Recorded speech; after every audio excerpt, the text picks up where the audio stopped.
السلام علیکم ورحمۃ اللہ تعالیٰ وبرکاتہ۔ پوری دنیا میں وبا بیماری پھیلی ہوئی ہے جس کو کورونا وائرس کہا جاتا ہے۔ اس کورونا وائرس سے متعلق ہم مسلمانوں کے لیے اس کورونا وائرس اور اسلامی تعلیمات کا ہمیں مطالعہ کرنا چاہیے اور اس کے حساب سے ہمیں اپنی زندگی گزارنی چاہیے۔ وبائی بیماریوں سے متعلق رسول کائنات صلی اللہ علیہ وآلہ وسلم کی احادیث مبارکہ دو قسم پر ہے۔ ایک قسم کی احادیث اس بات پر دلالت کرتی ہے کہ بیماری یا وائرس کا بذات خود لگنا کوئی چیز نہیں۔ اسی وجہ سے حضور نبی اکرم صلی اللہ علیہ وآلہ وسلم اور بہت سارے صحابہ کرام رضوان اللہ تعالی علیہم اجمعین نے مجذوب کے ساتھ کھایا اور ان کے ساتھ رہے۔ اور دوسری قسم کی احادیث اس بات پر دلالت کرتے ہیں کہ وبائی امراض والوں سے نفرت نہ کی جائے بلکہ ان سے میل جول نہ رکھا جائے بلکہ ان سے دوری بنائے رکھنا چاہیے، کیونکہ ان کا قرب اللہ تعالیٰ کے حکم سے اس کے ساتھ اٹھنے بیٹھنے کھانے پینے رہنے سہنے کی وجہ سے یہ سبب بن جائے اور وہ بیماری وبا اسے لگ جائے۔ امام عشق و محبت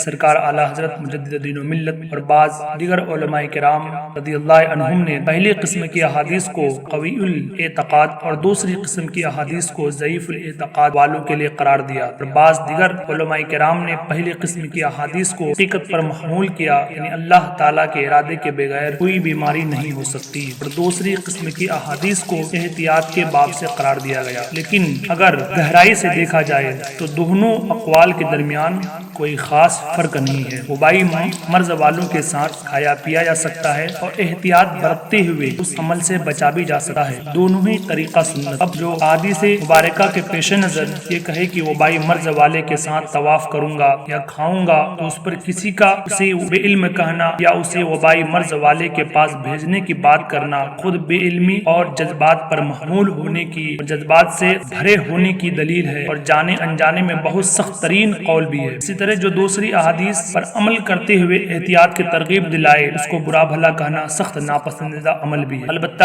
احتیاط کے نام پر ہم مسلمانوں کو چاہیے کہ محض شک و شبہات کی بنیاد پر مسجد جانا بند نہ کریں، جماعت ترک نہ کریں یا پھر مصافحہ کرنے سے گریز نہ کریں کہ اسلامی تعلیمات کے خلاف ہے۔ خاص طور پر ہم ہندوستان کے مسلمانوں کو اس بات کا لحاظ اور خیال رکھنا چاہیے کہ ان کاموں سے ہم بچیں کہ یہ بہت ہی ناپسندیدہ عمل ہے۔ لہذا مسجد جماعت یا جمعہ بند کرنے سے پہلے ہمیں حکومت ہند کے اہلکار سے احتیاطی تدابیر کے پیش نظر جماعت وغیرہ کے لیے پوری کوشش کرنی چاہیے۔ اگر کامیاب ہوئے بہت اچھی بات، اور اگر کامیاب نہیں ہو پائے تو اللہ رب العالمین کا فرمان عالی شان ہے، لا یکلف اللہ نفسا الا وسعہا۔ لہذا اسلامی تعلیمات ہمیں یہی سکھاتا ہے، حدیث مصطفیٰ ہے، ملاحظہ فرمائیں۔ حضرت ابو ہریرہ رضی اللہ تعالیٰ عنہ کا بیان ہے کہ رسول اللہ صلی اللہ تعالیٰ علیہ وسلم نے ارشاد فرمایا، ان قریب بلائیں ظاہر ہوں گی، ان میں بیٹھنے والا کھڑے رہنے والے سے بہتر ہوگا، اور کھڑا رہنے والا چلنے والے سے بہتر ہوگا، اور چلنے والا دوڑنے والے سے بہتر ہوگا۔ جو ان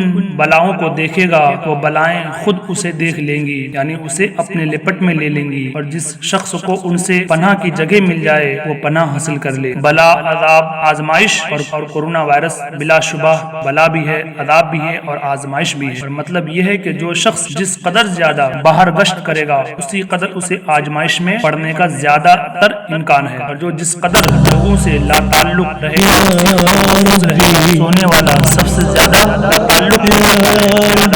زیادہ محفوظ رہے گا۔ آج دنیا نے کورونا وائرس سے بچنے کے لیے بہت سے بہترین نسخے سماجی دوری کو تجویز کیا ہے جو رحمت عالم صلی اللہ علیہ وسلم کی ہدایت پر عمل ہے۔ لہذا مسلمان سرکار دو عالم صلی اللہ علیہ وسلم کی ہدایت کے مطابق اپنے گھروں میں رہیں، استغفار، دعا، تلاوت میں مشغول رہیں، لا حول ولا قوت الا باللہ، اور حسبنا اللہ ونعم الوکیل زیادہ سے زیادہ پڑھتے رہیں۔ اپنے گھروں میں محفل درود پاک منعقد کریں، آیت کریمہ کی تلاوت کریں۔ اللہ رب العالمین پوری دنیا کے لوگوں کو اس بلا سے، عذاب سے، قہر سے محفوظ عطا فرمائے۔ اللہ تعالی علیہ وسلم۔